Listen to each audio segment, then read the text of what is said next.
Hey everybody, final thoughts time for Arkwright, which is, well, I mean, heck, you can just tell from the box. Look how thick this is. This is a big, crazy, heavy, deep, and robust economic simulation. And if you're the type of player who likes that kind of thing, it almost seems kind of like a no-brainer to rush right out and get it. It came out a while ago at Essen, its first print, and it was very difficult to get for a while, but it's recently gotten a second print, or maybe it's just about to get its second printing, so it's more widely available again, so it seemed like a good time to do a run-through as any. And it's interesting, I mean, I should say right off the bat, this is definitely not a game for me and Jen. One, way too long. Even at the short end, once you know this game, it's a 2+ hour game. And that's almost kind of crazy because, I mean, over the course of the game, if you're playing the Spinning Jenny or the Spinning Mule, you know, the quick version of the game as a 2-hour game, you're only taking 12 turns. Each player only gets 12 turns. But those turns are so deep and so rich, and there is so much calculation going on because everything is so intertwined. I mean, this is a really rich,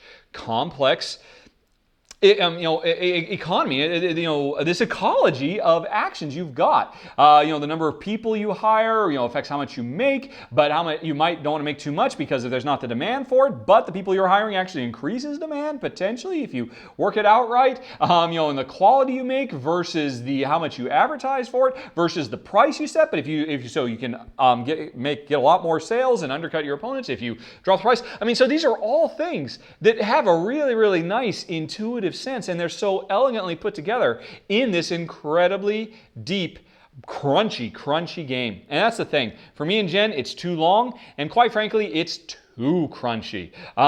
This is definitely a game for all the wannabe accountants out there who love jungling all those numbers. And Jen, don't get me wrong, we like that. But for us, like the top end of depth and complexity of the simulation is probably like a Vita Lasarda game like Vinos or Kanban or something like that. And this definitely goes above and beyond. This takes it to the next level, and that's a level that Jen and I, well, it's just the air is a little too rarefied for us up there, and it's just a bit much. That plus the fact that it's an incredibly long game means it's just not a keeper for us. But there's actually one other thing that actually kind of bugs me about the game too. It's a shame. For us, of course, first of all, we're never going to sit down for 6 hours to play this game. I mean, I know people who would love to do that. I mean, and if you're a person who likes that, the idea of sitting down for 4 to 6 hours to crunch on a really meaty, heavy economic simulation, you know who you are. Well, heck, you probably already know about this game. You've probably already gotten it. But for G and Jen, that's kind of unthinkable to spend that much time on any game at all. I mean, we'd just be uncomfortable at the table for that long. What was I saying? So we only looked at, we completely ignore the water frame, which is too bad because all the stuff with ships and getting contracts and shipping overseas, that seems really cool. But what's even worse is the fact that when you don't play the long game, you miss out on all these cool special powers. This, I think, is where the game really comes to life, that every time you play, you're going to get a different combination of special powers that are available to everybody, and whichever one you get, that radically changes the overall strategy you're going to pursue because you're really good at something, and you've really got to leverage that. You pick up, and players ultimately over the course of a game are allowed to get 4 of these. And so, whatever combination of 4 of these you get is going to be a very interesting combination that's going to make the game a really cool, unique puzzle to solve. And the thing is, if you want all of these things, and in the shipping and all that, you got to play the 4 to 6 hour long water frame version. So, I have to admit, I originally completely ignored this game because I knew the Spinning Jenny version that has, for me and Jen, probably the biggest sin that a game design can have, almost no setup variability at all. Every time you sit down to play Spinning Jenny, everything is exactly the same. You know exactly what the economic market is going to do with foreign imports and employment rates. You know exactly what's available in terms of the special bonuses you do get, and everybody has access to the exact same special powers, so it's not unlikely that people will have pretty much the exact same stuff. And so, there's nothing wrong with that. Heck, some people love vanilla Puerto Rico straight out of the box, where even though it's the exact same setup every time with the exact same buildings you can build, the only variability comes from what players do, and they change things up. But I don't think Spinning Jenny offers enough variability.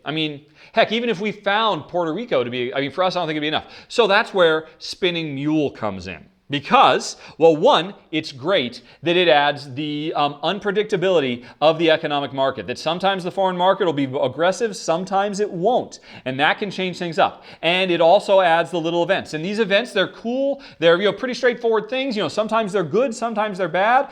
But that creates a little bit more excitement at every round. Oh no, people are striking. It's going to cost more. Or oh yay, it's actually cheaper to build factories. Okay, I got to build factories now. Take advantage of this. This windfall that's befallen us. So, definitely, if you want to play the shorter game, play Spinning Mule because you'll get variable, unpredictable market, and you'll get a couple of events that can shake things up. That's great. But I'm still a little bit bummed that for the most part, you'll end up seeing the exact same special powers. Because most of all these special powers really only work in the full 4 to 6 hour game. So, and this is where I think this is the coolest stuff of the game. Getting interesting and unexpected combos. What's it like to have schooling, the foreman, having your office, and having engineering works? What's that going to be like? How are you going to play that? As opposed to a food patron and engineering works and having an in-staff developer and a small warehouse. Having those 4 things is going to make for a very different game experience than these 4 things. And that stuff only comes in if you've got the time and energy to sit down for 4+ hours to play the full game. And if you do, then I think this is something really, really special. Jen and I don't, so we have to dismiss it, but I definitely admire it. I respect how smart it is, how everything works together. Some of the really cutthroat stuff you can do, not to other players. I mean, there is a bit of competition as you're trying to undercut your opponent to make sure you're the first to sell so you can get the big stock bonuses. That makes a huge difference. I mean, the whole game is about ensuring your stock is more valuable than everybody else's by the end of the game. So there's some definitely, and turn order has a really big impact on that as well.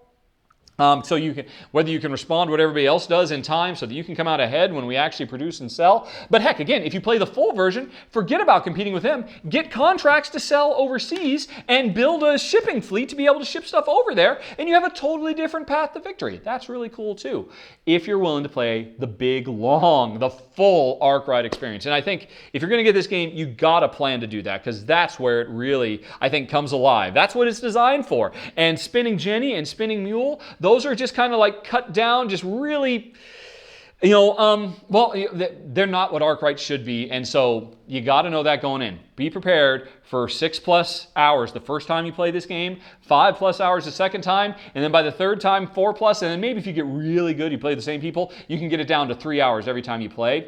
And if that's what you're looking for, there you go. It's Arkwright, and that's it, folks. Thanks for watching. Now, questions, comments, concerns, as always, please let me know. Otherwise, hope you have a very, very nice day. Talk to you later. So long. Bye-bye.